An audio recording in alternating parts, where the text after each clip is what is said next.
82 batch అని చెప్పుకునేవారు ఉంటారు. 1994లో వచ్చిన వారు ఉన్నారని చెప్తారు. 2004 వచ్చిన వారు ఉంటారు. ఇప్పుడు 2024లో కూడా వచ్చిన వారు ఉంటారు. వాళ్ళందరూ నా ఓ విషయం చెప్తారు.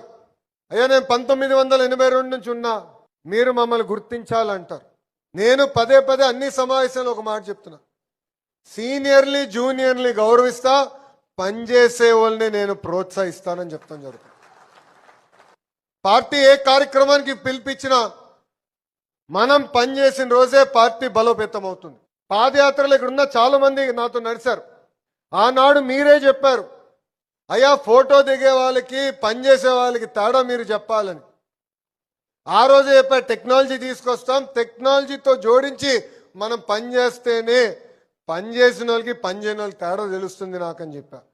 ఎందుకంటే మంది ఒక పెద్ద కుటుంబం, 1 కోటి మంది సభ్యులున్న కుటుంబం మంది. పార్టీకి నేరుగా ఎవరు పనిచేశారు ఎవరు పనిచేయలేదు తెలియాలంటే టెక్నాలజీతో జోడించిన తర్వాతనే మనం తెలుసుకోగలుగుతాం.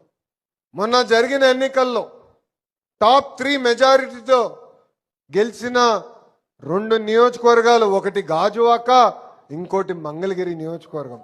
అంటే ఒక అనుభవంతో కష్టాల నుంచి నియోజకవర్గాన్ని ఎటు బయటికి తీసుకురావాలి, బూత్ స్థాయి నుంచి సంస్థగత నిర్మాణం బలంగా ఉంటే పార్టీ ఎంత బాగుంటుందనే దానికి మీ ముందర మేము ఒక ఉదాహరణగా నుంచుంటున్నాం.